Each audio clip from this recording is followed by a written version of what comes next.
이 누가복음 10장은 예수님께서 달리 70인의 제자를 세우신 일을 증언하고 있습니다. 예수님은 70인의 제자를 세우시고 각지로 파송하셨습니다. 이때 우리가 주목해야 할 것은 예수님께서 친히 임명하신 70명의 제자들이 각지로 파송된 그 목적입니다. 목적. 이는 곧 이 70인의 제자들이 감당해야 할 역할과도 직결이 됩니다. 왜 예수님은 70인의 제자들을 달리 임명하셔서 각지로 파송하셨으며 그렇게 각지로 파송된 70인의 제자들의 역할은 무엇이었을까? 예수님께서 70명의 제자들을 파송하시면서 몇 가지 당부하신 말씀이 있습니다. 그 말씀이 오늘 우리가 다 읽지는 않았지만 10장 1절 이하에 기록되어 있는데, 가장 먼저 예수님은 추수할 것은 많으나 추수할 일꾼이 적으니 주인에게 청하여 추수할 일꾼들을 보내주소서 하라고 말씀하십니다. 여러분, 참 중요한 말씀입니다. 많은 이들은 생각하기를 추수할 곡식이 없다고 진단하는 그런 경향들이 있지 않습니까? 사람의 진단은 예수님이 하신 말씀과는 정반대이더라는 거죠. 일꾼은 많은데 추수할 것이 없다는 것이죠. 아마 이런 명제들이 이 조국의 교회 안에 팽배해 있었지 않았을까 생각을 해보게 됩니다. 그러나 예수님의 진단은 우리가 막연히 생각하는 것과는 정반대이더라는 겁니다. 예수님께서 제자들을 파송하시며 가장 먼저 이 하나님의 이 말세의 때에 필요한 핵심적인 기도의 제목을 알려주시는데, 그것은 바로 추수할 일꾼을 보내주소서, 이것이었습니다. 이는 오늘날도 마찬가지죠. 교회의 1차 목적은 일꾼이 되는 것입니다. 왜냐하면 교회의 출발 자체가 사명이기 때문입니다. 그런데 여기서의 일꾼이란 주인을 의미합니다. 주인. 가령 내 집의 정원을 가꾸는 것은 일반적인 의미에서의 노동이라고 보기 어렵지요. 내가 즐거워서 하는 것입니다. 그러나 남의 집의 정원을 가꾸는 것은 고된 노동입니다. 우리가 예수님이 맡기신 사명을 감당하는 것은 내 집의 정원을 가꾸는 것과 같다는 거죠. 하나님이 당신의 집을 우리에게 주셨기 때문입니다. 여러분, 성경은 믿는 성도에 대해서 상속자라고 합니다. 우리가 하나님 나라의 주인이고, 그렇기 때문에 우리의 소유인 그 하나님의 나라를 위하여 일하는 것은 즐거움이라는 거죠. 타성이 아니라 감화의 결정체가 바로 헌신이고 섬김입니다. 우리는 복음이 보장하고 있는 이러한 사실들을 예리하게 아는 일꾼이어야 합니다. 예수님이 이것을 말씀하고 계십니다. 하나님의 나라를 상속할 영화로운 성도를 향하여, 그 무리인 교회를 향하여 힘껏 추수하여 그리스도가 이루신 충만이 이 땅에도 임하도록 하라고 우리를 간권하고 계십니다. 여러분, 우리는 부흥에 대한 성경적인 개념으로 돌아가야 합니다. 부흥이란 하나님의 뜻을 따라 그분의 나라가 온전히 임하는 것이지 않습니까? 우리는 부흥에 관하여 총체적으로 바라봐야 하는데, 예수 그리스도의 피로써 세워진 지상의 모든 교회들이 충성된 일꾼으로서의 사명을 감당하는 것 자체가 부흥의 핵심적인 한 요소입니다. 이를 통하여서 어떤 특정 개별 교회가 비대해지는 것이 아니라 하나님 나라가 점점 나타납니다. 점점 자라납니다. 그렇게 새벽 하늘에 동이 트듯이 충성하는 일꾼 공동체인 교회를 통하여 하나님의 나라가 드러나는 것, 이것이 바로 부흥이라는 거죠. 예수님은 이 부흥을 위하여 추수할 일꾼을 구하라고 말씀하십니다. 마지막 때의 최후의 역사, 땅 이 끝에서 땅 저 끝까지 하나님의 나라가 임하는 그 참된 부흥의 역사를 감당할 사명자 무리, 거룩한 공동체로서의 교회를 구하라고 당부하고 계십니다. 정말로 오늘날 우리의 가장 시급한 기도의 제목이 여기에 있지 않은가 생각해 봅니다. 추수할 일꾼, 진실로 하나님을 경외하는 사명자, 그 무리인 교회를 구하는 것. 주목할 것은 이후에 예수님께서 당부하시는 말씀들입니다. 예수님은 이 70인의 제자들을 파송하시면서 전대나 주머니나 신을 가지지 말라고 말씀하시죠. 즉, 이 제자들의 여정이 절대적으로 비상업적인 여정이라는 겁니다. 여기서 전대란 일종의 돈주머니를 말합니다. 돈주머니.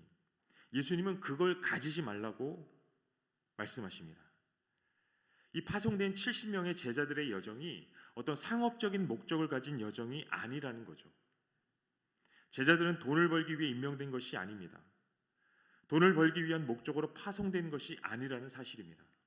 당연한 건데 왜 굳이 언급하는가라는 생각이 드십니까? 오늘날 복음을 팔아서 예수 그리스도 이름을 팔아서 돈벌이 하는 무리들이 얼마나 많이 있느냐라는 거죠. 정말이지 이 복음이 돈벌이의 주요한 수단이 되어버린 지 오래입니다. 그 어떤 명분과 핑계를 댄다고 해도 그것들이 예수님의 말씀을 대신할 수는 없겠죠. 예수님이 분명히 말씀하십니다. 전대나 주머니나 신을 가지지 말며 아무에게도 문안하지 말라. 단 누군가의 집에 유하게 되면 주는 것을 먹고 마시라고 말씀합니다. 그러면서 일꾼이 그 삭슬 얻는 것이 마땅하다고 말씀하시죠. 여러분, 이것은 이 복음에 감화된 삶의 전형입니다. 여러분, 예수님의 온전한 일꾼이 예수 그리스도의 그 생명의 복음을 온전히 전하게 되면 그 복음에 인생이 감동하게 됩니다. 그리고 감화되는 역사가 일어나죠. 그리스도의 복음 진리에 감동되고 감화되면 여러 가지 어떤 변화들이 나타나겠지만 특별히 나눔의 역사가 일어납니다. 이는 순전히 복음이 낳은 열매입니다. 그리고 일꾼이 그 열매를 마땅히 먹고 마시며 기뻐하는 것이 당연하다고 예수님이 말씀하죠. 정말이지 참된 복음의 역사가 넘쳐나는 곳에는 나눔과 섬김의 역사 또한 넘쳐납니다. 이것이 하나님 나라 충만의 맛보기라면 맛보기겠죠. 헐벗고 가난한 자가 자신의 처지를 비관하지 않고 근심 염려하지 않을 수 있는 곳, 그것이 바로 그리스도의 복음이 머무는 곳, 그 복음으로 말미암는 감동 감화의 역사가 나타나는 곳입니다. 예수님은 말씀하시기를 어느 동네에 가든지 그곳에서 영접하면 베푸는 것들을 먹고 병자들을 고쳐줄 것을 말씀하십니다. 그리고 이 모든 일 뒤에 가장 중요한 사실을 전할 것을 당부하셨는데 그것이 무엇이냐면 바로 하나님의 나라입니다. 하나님의 나라가 너희에게 가까이 왔다 하라. 그 반대로 제자들을 영접하지 않는 그 동네를 향하여서도 하나님의 나라가 가까이 왔음을 전하라고 예수님께서 당부하십니다. 여러분, 이것이 가장 중요한 핵심입니다. 임명되어서 파송된 그 제자들이 감당해야 할 역할, 그 사명은 바로 하나님의 나라를 전파하는 것, 그것이었습니다. 정말이지 각지로 파송되었던 이 70명의 제자들의 사역은 아주 역동적이었던 것으로 보입니다. 말씀에 일일이 기록되어 있지는 않지만 분명히 제자들의 복음 전파 사역은 아주 역동적이었습니다. 모든 사역을 마치고 돌아온 제자들이 크게 기뻐하면서 이렇게 외칩니다. 주님, 정말로 주의 이름으로 귀신들도 우리에게 항복하는 것을 우리가 목격했습니다. 우리가 경험했습니다. 아주 총체적인 사건입니다. 우리 인생을 억압하여서 물질의 노예로 살게 하고 미움과 증오에 매몰되게 하고 욕망과 욕심의 노예로 살게 끌려가게 하던, 그렇게 만들던 그 실체가 귀신입니다. 여러분, 멀쩡한 듯 보여도 사실은 이 악의 실체, 귀신에 매여 있는 인생들이 얼마나 많이 있습니까? 그런데 예수 그리스도의 이름 앞에 그 귀신들이 항복하더라는 거죠. 제자들을 통하여 병자가 고침을 받는 등의 여러 가지 놀랍고도 역동적인 표적의 사건들이 나타났다고 합니다. 흥분의 도가니입니다. 그야말로. 그럼에도 자칫 이 제자들이 이토록 역동적인 상황들에 놀라고 심취하여서 정작 본질을 놓쳐버릴 수 있는 상황이기도 했습니다. 이에 예수님은 아주 중요한 사실을 짚고 넘어가시죠. 20절의 말씀에 기록하기를 그러나 귀신들이 너희에게 항복하는 것으로 기뻐하지 말고 너희 이름이 하늘에 기록된 것으로 기뻐하라. 이것입니다. 분명히 70명의 파송된 제자들은 역동적이고 놀라운 복음의 권능을 경험했습니다. 그러나 그 모든 것이 비추고 있는 것이, 그 모든 이 상황들이 비추고 있는 것이 있으니 그것이 바로 하나님의 나라라는 거죠. 이 70명의 제자들이 감당했어야 할 가장 중대한 사명이 바로 이것이었습니다.